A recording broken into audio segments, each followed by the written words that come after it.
Hi, welcome along everyone. Today I'm going to show you how to fit one of these, the outside tap. Okay, it's summertime, we all need one of these to water the garden, don't we, I think. I'm just going to show you a few kits that are available to buy first of all. Just thought I'd show you a couple of kits that you can actually buy. These are just a couple of Amazon kits, and you can see you get the tap and the actual pipe that goes through the wall and a back plate to screw. Sometimes that's a good alternative because you don't have to have an elbow outside onto a back plate. I'll show you what I mean later. And so it's quite a good idea. It comes straight through the wall and screw on the tap. The other one is the cheapy hose option, where you actually cut a tap into the pipe work, and you don't have to turn the water off to do that, but the tap is indoors then to turn it off, and a little bit of hose goes out through the wall onto the tap again. Not my favourite. I'm not going to use either of these. No, I've got my own idea for putting tap on the wall, and it's going to be using what's called a back plate elbow of a slight drop in the pipework, and I'll show you why I'm going to be doing that way instead of these kits that are there. But these kits, there's nothing wrong with them. They're all very good. There's another one there. They're a good option, I think. So if you can go straight through the wall and have your pipe tap straight outside of the pipe, then they're a good option. So most people end up with a tap usually the other side of the kitchen sink on the outside wall, simply because the plumbing is there, and it's a lot easier to have it on the outside there. To taps today, it's awkward to get hoses on there, isn't it, on this type of thing. You can get connectors, but they invariably fall off. There's so many different types of spouts. Best to have an outside tap. So you can see mine on that side there, and that's where the tap's going to be directly outside. It's usually under a kitchen sink unit. This is where you're going to have to do your connection, and I'll show you mine under there. I'm going to take that elbow off over there and come off with that, and I'll show you what I mean for mine, and then drill a hole through the wall. Sounds complicated, but it honestly is not that bad. So to that end, we'll make a start and turn the water off first. Very important. So, water off first. I've got a nice brand new stopcock. Lovely, easy to do now. So you turn it off, you turn it clockwise. Okay, that is now off. Open the cold tap above and you'll see that it is definitely switched off. There'll be just a little bit of water run out of it. And there you are, that's fully off now. Okay, unless someone goes and flushes the toilet or something now, there shouldn't be any more water coming back out of there. I mentioned no names. Right, okay, move on. I'm going to undo this elbow now, and I'm going to put this T in its place. So you'll have to look at your installation to see what you've got. You can just cut straight through the pipe there and put the T on there. It's really optional, or cut it back here. Might be easier. Whatever you've got, your installation will be different to mine. But if they're using compression fins, a nice way out is if you've got something like this, because I can just change it over like that, which I'll show you in a minute, and then press on. Now, one other thing you've got to have inside when we do this is a tap to turn it off, so that in the winter time we can shut that off in case it freezes up out there. Plus, obviously, to do any work on the tap, if it leaks at all, you must have a service valve inside. Okay, undo my elbow now. Take this off. Once they're going. As I say, there will be a little bit of dead water in here because above the tap, obviously, there's still water in it. So have a cloth handy, a bowl or whatever, bucket. I've got a towel under mine. There will be that much water. Obviously, I can't catch it. It's in a horrible place to catch it, so I've got a towel under here to catch it in. Now we've got that, you can see I've actually got Boss White still on there because I only just done this connection a little while ago. I'm going to leave that on there. I prefer to use it. You don't have to use it. You can not bother with it if you'd rather not. This is the possible water one, so it's quite legal. Okay, I only just stuck it on there the other day doing another job. For those of you that saw the stopcock renewal, anyway, get the tea. I'm doing it one-handed, so it's a little bit awkward for me. And get this T on. If I can get it on one-handed. I've got the camera here. Well, Jan's got the camera around, but I can't get my hand in the cupboard for them. But there you go. Let's get it on. So now you can see how I've got that there, and do the nuts back up. I have to drag this nut up from the bottom because it slipped down. Down the pipe. There it is. This is where you need two hands. Mine. Do it like that. There you go, about that. Look. Got to be good. Well, okay. Skill, eh? Can we tighten those up now? we're already returned our T, and now I've turned this T a little bit to the angle, which I can. There's enough room on the stopcock below. It's in a pretty big void underneath. I can move it around. It's handy for me. So the next stage I'm going to do, and do remember you can use plastic fittings. If you'd rather use speed fits, it can be easier. That's entirely up to you. I'm just kind of showing you the old way probably. I'm going to put a bit of copper in there then. I'm going to put this valve on. It has an arrow on it. You can see there, it's got to go the right way up, which is that way. I'm going to do that up on there. What's the right way up? What do you mean? There's an arrow for the direction of the flow. Right, so the flow's coming up from the main. From there, can you see that little arrow on there? Yeah. And that's that way. I've dropped my bit of pipe on the floor now. Sorry, just double checking. Right, so I'm going to go like that with a brush and fit here in a minute. I'm going to put that valve on the right way up. And then there's going to be a bit of pipe going up there, which I'm going to put on in a minute, and there's going to be an elbow on the end of that going through the wall in a second, and that's where I'm going to mark the wall now and drill the hole through. The nastiest bit of the job really, but one you can't escape. You've got to have a hole through the wall.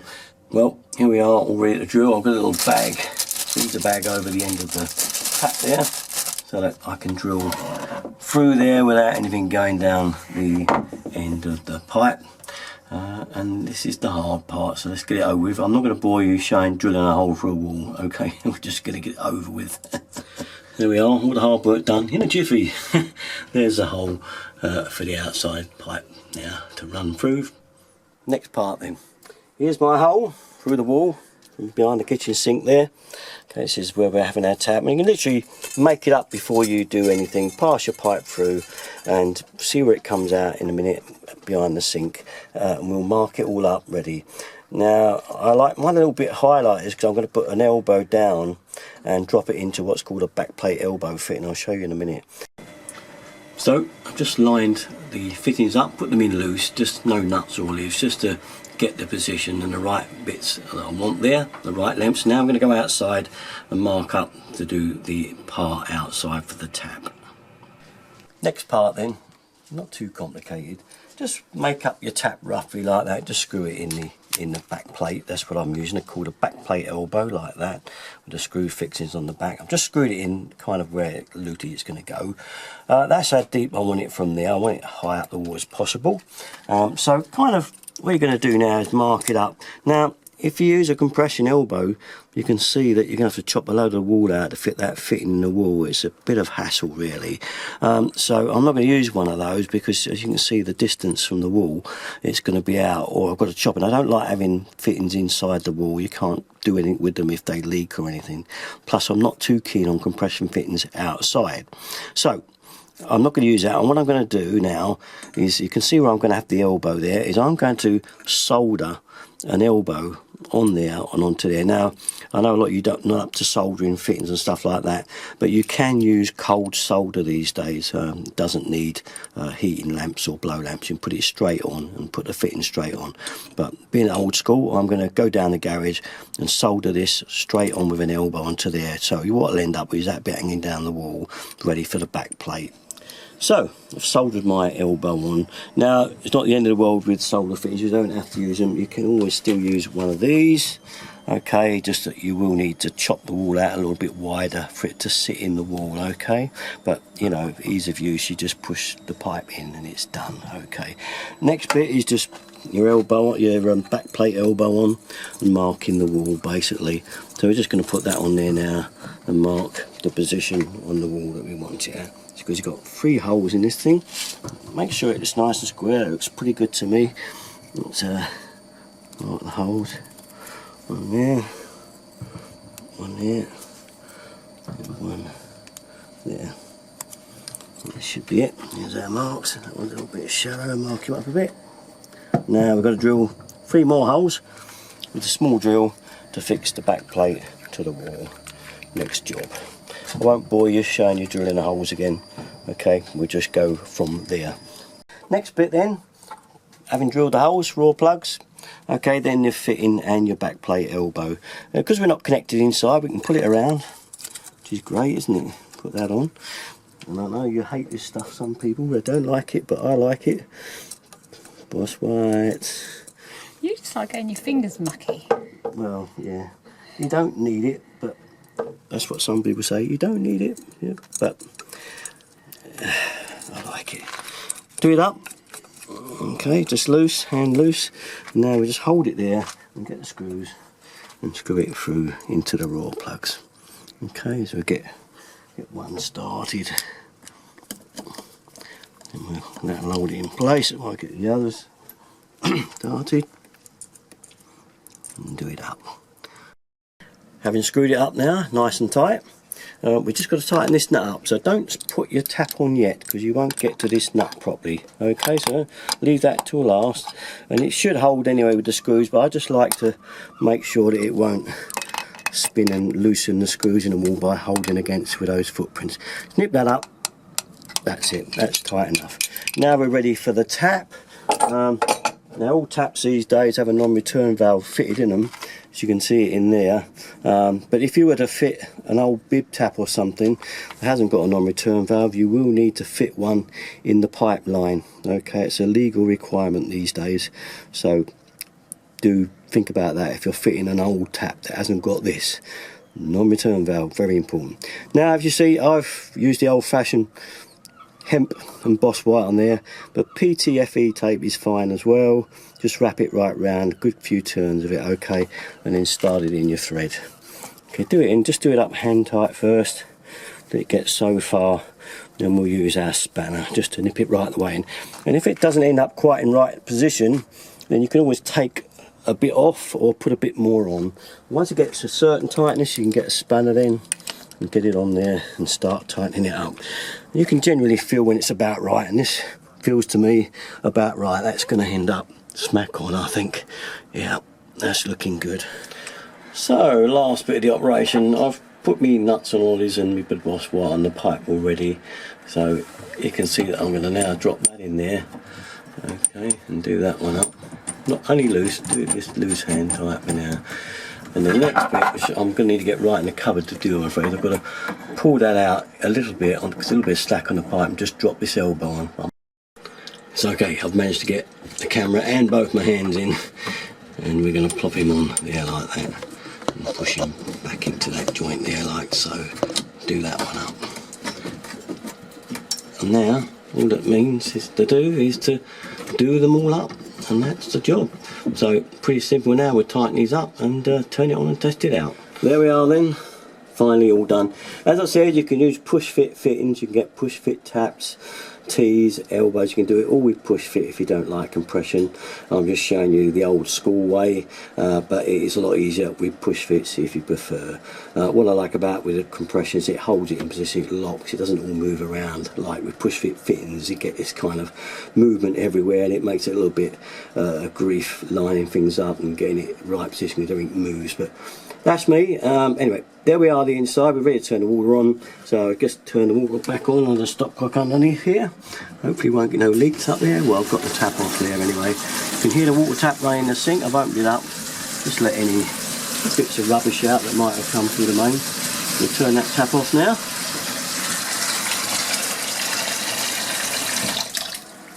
Okay, now we're ready to turn on this tap, the outside tap. So here's our little tap. You'll have yours somewhere. As I say, every system's different, so I'm just showing you mine, but yours will be completely different. But like basically now we just turn that on there. The water is now on, and you know when the winter time comes and you want to turn it off, you just got to go like that. Simple, isn't it? So piece of cake. So let's go out and try the tap now, shall we? Simple, as long as someone hasn't filled the cupboard up with a load of clutter. Yeah, as long as there's not a ton of stuff in front of it, right? There's going to probably be anyway. So there we have it, folks, all done. The water should be there now, the tap. There we go, a bit of muck there, see what I mean? You can get a little bit come through. So there we have it, all done. Your outside tap. Make watering your plants a lot easier. I've been meaning to do this job for 6 years. Finally got round to it, and I thought I might as well show you guys how I do it. Okay, and as I say, don't forget this elbow, I like it like that, so it will drain the pipe in the winter time. Turn that valve off. Open this tap up, it will run just for a little bit what's in there, and then it'll empty. With the straight pipe ones, the bevel on the tap like that goes up and down prevents it from emptying, therefore could possibly freeze up. That's just me, my take on it. and this is the way I like it done. I'm going to lag all this obviously, and you can still get a tap lagging that fits straight over the top of the tap, so we still lag it anyway, but it's just nice to know that you can do that with the tap. Turn it off, open it up, you should be fine, because it will empty the water out. Okay, well, that's about it really. That's my take on an outside tap. Okay, you know where to go for all my stuff. Derrickton33. Thanks for watching, guys. Bye bye.